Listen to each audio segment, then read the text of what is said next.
पहले आपको विजय चौक लिए चलते हैं संजीव त्रिवेदी के पास। संजीव, मुद्दे वही हैं, महंगाई है, बेरोजगारी है, हिंडनबर्ग रिपोर्ट है, अडानी है। क्या है विपक्ष की रणनीति? आज बजट सत्र का दूसरा चरण शुरू हो रहा है।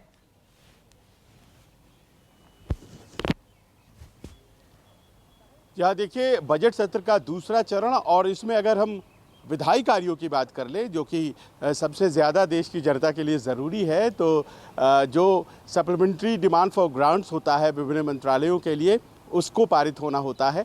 और इसके अलावा जो महत्वपूर्ण कार्य होता है फाइनेंस बिल का पारित होना, और साथ ही साथ आज निर्मला सीतारमण जम्मू कश्मीर के बजट को भी पेश करेंगी, उसे पारित किया जाएगा।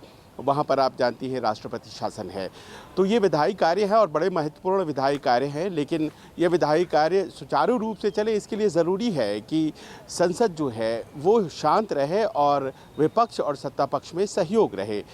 लेकिन जो फर्स्ट हाफ था, पहला चरण बजट सत्र का, और आज दूसरा चरण शुरू हो रहा है, इस दरमियान कुछ अहम राजनीतिक घटनाएं हुई हैं। पहली तो ये है कि इस बीच मनीष सिसोदिया की गिरफ्तारी हो गई है। इस बीच उसी मामले में जो आबकारी मामला है, के कविता जो कि विपक्ष के पार्टी बीआरएस के नेता के चंद्रशेखर राव की बेटी भी हैं, मिल्सी भी है, उनकी पूछताछ हो रही है ईडी से। और लालू यादव, तेजस्वी यादव, मीसा यादव, राबड़ी देवी, इन सबों से पूछताछ ईडी और सीबीआई का सिलसिला फिर से शुरू हो गया है। और ऐसे में जाहिर है कि आज जब दूसरा चरण शुरू होगा तो उसकी एक रूपरेखा कल ही विपक्षी दलों के द्वारा स्पष्ट कर दी गई थी, और उन्होंने कहा था कि जो पारंपरिक तौर पर हमारे पास मुद्दे हैं, बेरोजगारी और महंगाई, ये दोनों प्रश्न तो है ही जिसके ऊपर सरकार ने अभी तक माकूल जवाब नहीं दिया है।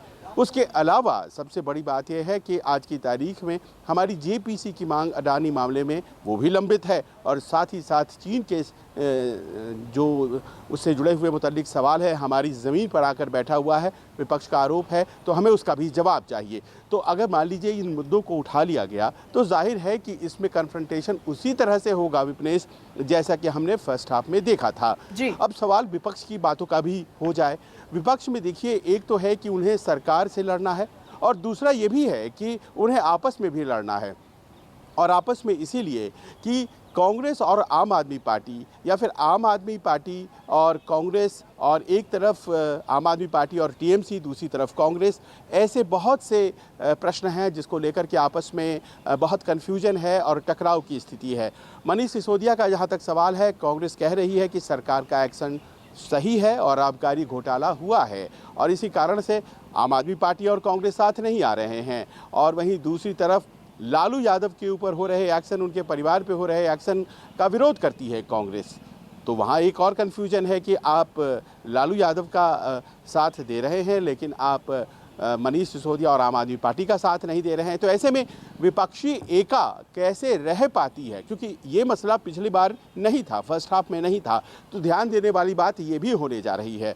और सबसे बड़ी बात ये है कि आज की तारीख में प्रधानमंत्री ने वो टोन सेट कर दिया, वो जो कि कल धारवाड़ में उनके द्वारा कहा गया था कि क्या राहुल गांधी द्वारा बोले गए विदेशी ज़मीन पर भारत के ख़िलाफ़ बातें कथित तौर पर जो सत्ता पक्ष के लोग कह रहे हैं वो उचित है, और जाहिर है कि इसका भी जवाब विपक्ष को देना पड़ेगा। तो ऐसे में बहुत से मुद्दे हैं विपनेश जो कि विपक्ष को आपस में ही बांटते हैं, और पारंपरिक तौर पर वो मुद्दे तो हैं ही जिस पर सरकार और विपक्ष के बीच कन्फ्रंटेशन पहले सत्र के पहले भाग में होता रहा था।